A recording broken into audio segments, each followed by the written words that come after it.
एक बार फिर से रेलवे लोको पायलट की परीक्षा में धांधली हुई है और ये धांधली ऐसे लोगों को, ऐसे छात्रों को, उनके जीवन को प्रभावित करता है जो वाकई में मेहनत करते हैं और मेहनत के दम पर सिलेक्शन लेने की ताकत रखते हैं। उनके साथ एक प्रकार से खिलवाड़ किया जाता है और जब भी लोको पायलट की परीक्षा में धांधली होने का ऐसा मैसेज, ऐसा खबर उन छात्रों को मिलती है तो उनका दिल टूट सा जाता है।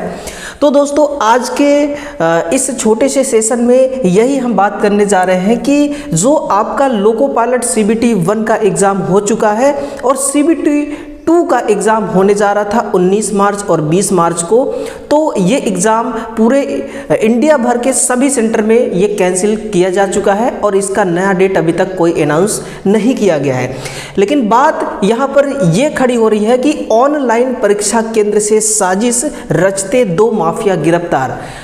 और ये ऐसे माफिया नहीं है, ये बहुत बड़े लेवल के माफिया है जो कि दोस्तों यहाँ पर एक न्यूज़ पेपर न्यूज़ कटिंग के माध्यम से बताई जा रही है, जो कि दैनिक भास्कर न्यूज़ ये पेपर की कटिंग है और दैनिक भास्कर पूरे इंडिया में लोग इसका खबर सुनते हैं और पढ़ते हैं।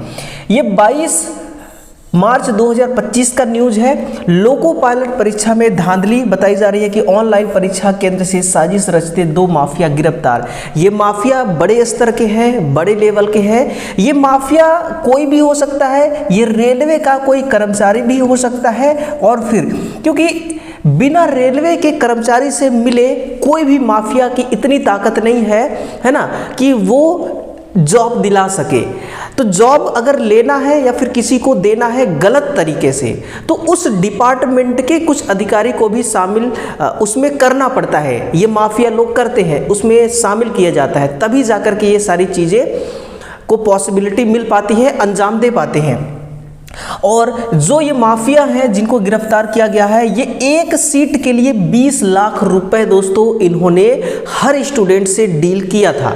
यानी कि 10 छात्रों से इनकी डील थी और 20 दहम 200 यानी कि कितना हो गया, 2 करोड़ रुपए। कितना? 2 करोड़ रुपए, है ना। अगर ये ईमानदारी से 2 करोड़ रुपए कमाने की ये मेहनत करें तो पूरे जीवन में नहीं कमा सकते, इतना ये गलत तरीके से कमा रहे हैं, ठीक है। तो 20-20 लाख में पास करने की हुई थी डील। थोड़ा सा न्यूज़ को पढ़ते हो सकता है न्यूज़ आपको क्लियर नहीं दिख रही होगी, लेकिन थोड़ा सुनिएगा।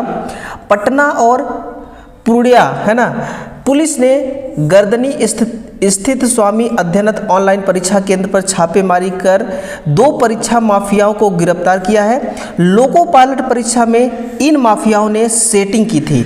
गिरफ्तार आरोपियों में नालंदा जिले के रौई रहने वाले निवासी, है ना, रोशन कुमार उर्फ जिसको हम रोशन मुखिया के नाम से भी जानते हैं लोग, और नूर सराय निवासी राहुल राज हैं। ये 2 लोग हैं जो माफियागिरी कर रहे थे और जिनको गिरफ्तार भी पुलिस ने कर लिया है। गिरफ्तार आरोपियों ने पूछताछ में खुलासा किया कि उन्होंने 10 अभ्यर्थियों से परीक्षा पास कराने के लिए 20-20 लाख रुपए में डील की थी। यानी कि टोटल कितने स्टूडेंट थे? टोटल जो स्टूडेंट्स की संख्या थी वो थी आपकी 10 स्टूडेंट से इन्होंने डील किया था और 20 लाख रुपए पर स्टूडेंट से इन्होंने लेने के लिए इनकी डील हुई थी। ये सारी बातें इसमें लिखी गई हैं, ठीक है ना। अब इन पर जो पुलिस डिपार्टमेंट है ये एक्शन ले चुकी है, ये गिरफ्तार हो चुके हैं, ये अपने काम को अंजाम नहीं दे पाए। लेकिन दोस्तों, अगर मान लीजिए कि पुलिस के हाथ में ये ना आते तो ऐसे 10 छात्रों का ये नौकरी खा जाते, ठीक है ना।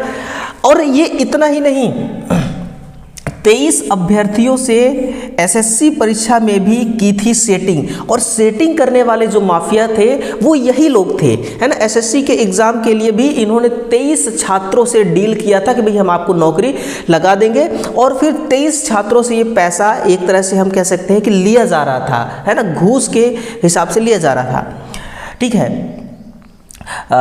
सहरसा में सेंटर खोलने की तैयारी में था रोशन मुखिया, और हो सकता है कि बड़े अमाउंट की ज़रूरत रही होगी और फिर बड़ा अमाउंट इन्होंने इस तरीके से, इस रास्ते को अपना करके ये उस अमाउंट को कवर करना चाहते थे, है ना, कोचिंग सेंटर खोलने के लिए। अब सेंटर जो भी रही हो, पुलिस की जांच में पता चला कि विवेक और रोशन मंडल के साथ मिलकर रोशन मुखिया सहरसा में एक नया ऑनलाइन परीक्षा केंद्र खोलने वाले थे, यानी कि ऑनलाइन एग्जाम सेंटर खोलने के लिए दोस्तों ये जुगाड़ में थे, है ना।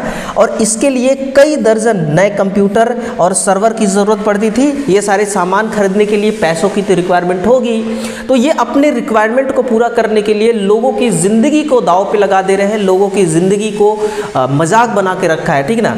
और इनको कड़ी से कड़ी सज़ा मिलनी चाहिए ताकि कोई दोबारा ऐसी हरकत करने के लिए सोचे तो सोचने से पहले वो अपने बारे में, खुद के बारे में सोचे कि अगर ऐसा गलत काम करते अगर हम पकड़े गए तो फिर हमारा क्या हश्र होगा। इस प्रकार से इनको कड़ी से कड़ी सज़ा देना चाहिए। और रेलवे से खुद हमारा गुजारिश है और पुलिस विभाग से भी ये गुजारिश है कि ऐसे लोगों को बिल्कुल भी ना बख्शा जाए, इनको कड़ी से कड़ी सज़ा दी जाए, ठीक है। तो ये एक छोटा सा न्यूज़ था, इस न्यूज़ को छात्रों तक जरूर पहुँचाइएगा, ठीक है ना। एक आपके लिए बहुत ही महत्वपूर्ण जानकारी थी कि आखिर में रेलवे में चल क्या रहा है और रेलवे में सीटें बिकती कैसी हैं, ठीक है ना। इसके रिगार्डिंग ये महत्वपूर्ण इन्फॉर्मेशन थी, ठीक है। मिलते हैं अगले सेशन में, अपना ख्याल रखिएगा, धन्यवाद।